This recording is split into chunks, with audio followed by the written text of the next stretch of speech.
একটা শেষ না হতে আরেকটা শুরু হয়ে গেছে। যেমন এই পল্লবী থানায় যে আপনারা দৃশ্যটি দেখেছেন, এটা যে বাংলাদেশে হচ্ছে এটা কল্পনার বাইরে। তারা অস্ত্র নিয়ে কত 5 কোটি টাকা চাঁদা দাবি করছে। তো ওই প্রতিষ্ঠানের যে চেয়ারম্যান ছিল বা মালিক ছিল যেই থাকুক, উনি প্রথমবার থানায় কিন্তু জিডি করেছে, মামলা করেছে তাদের নামে প্রথম আক্রমণের পর। এরপরও কিচ্ছু হয়নি। দ্বিতীয়বার আবার আক্রমণ করছে, তখনও কিন্তু থানায় মামলা দিয়েছে যে দ্বিতীয়বার। এটা তৃতীয়বারে সিসিটিভিতে দেখা গেছে, প্রথমবার বা দ্বিতীয়বার সিসিটিভিতে দেখা যায়নি। এর মানে কি, সিসিটিভিতে দেখা গেলেই সেটা মানে ডাকাতি ধরা হবে, ছিনতাইকারী ধরা হবে। আর সিসিটিভিতে ধরা না পড়লেই সেটা খাঁটি মানুষ হবে বলেন তো? আদালতে মামলা করার পরেও, প্রথমবার মামলা করলো তারপরেও তাদের কত বড় সাহস যে দ্বিতীয়বার আবার আক্রমণ করছে। আর আদালতে তাদের কি বিচার করে, একটা যখন কোনো কেউ আক্রমণ করে ছিনতাইকারী, এদেরকে একবার পানিশমেন্ট কেন দেয় না? এমন পানিশমেন্ট দিক যাতে দ্বিতীয়বার আর চাঁদা দাবি আদায় না করতে আসে। অথচ থানায় কিভাবে আইন দিয়ে কীভাবে, এরাই মনে হয় আইন পরিচালনা করে। এরাই যদি আইন পরিচালনা না করে, তাহলে আমি যখন কারণ আমি মামলা দিলাম, এরপরে সাহস কী করে হয় দ্বিতীয়বার আবার আক্রমণ করার? দ্বিতীয়বার আক্রমণ করছে সেটারও ফুটেজ আসেনি। যখন দ্বিতীয়বার আবার তাদের নামে বলছে মামলা করছে, তৃতীয়বার এই ভিডিওটা সিসিটিভি ফুটেজে দেখা গেছে যে তারা অস্ত্র নিয়ে, অস্ত্রের মিছিল, বাংলাদেশে কোন অস্ত্রের মিছিল চলছে, বুঝতে পারছেন? এই কে কাকে গুলি করে মারছে, গুলিগুলো কোথায় যে পায়, মুড়ির মতো কে যে এগুলি এদের গুলি দেয় আর কোথায় যে পায় আল্লাহ ভালো জানে। চিন্তা করে দেখেন, প্রকাশ্যে যেভাবে অস্ত্র নিয়ে যাচ্ছে, মনে হচ্ছে যে এটা আমাদের বাংলাদেশ মাফিয়ার দেশ, খুনির দেশ, বুঝতে পারছেন?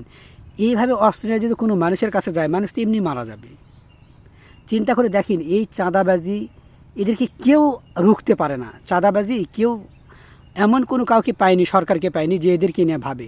আর সমন্বয়ক, তারা তো ভোট নিয়ে ব্যস্ত। ওরা এই যে চাঁদাবাজি, কে চাঁদা করছে, কে প্রাণ কেড়ে নিচ্ছে, এগুলো দেখে না। ওদের এগুলো দেখার সময়ও নেই। ওরা শুধু নিজেদের গদি বাঁচাবে, বিদেশে থাকবে, বুঝতে পারছেন?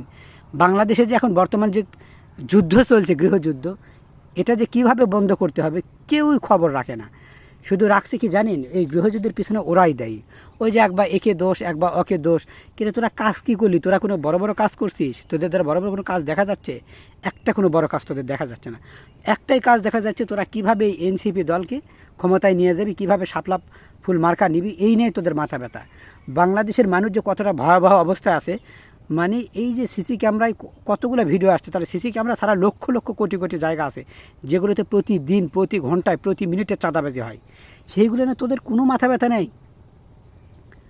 তোদের বাংলাদেশ নাকি এক বিন্দু মাথা ব্যথা নেই যে বাংলাদেশ একটা দেশ, জনগণ আছে, জনগণদের জন্য আমরা কিছু করি।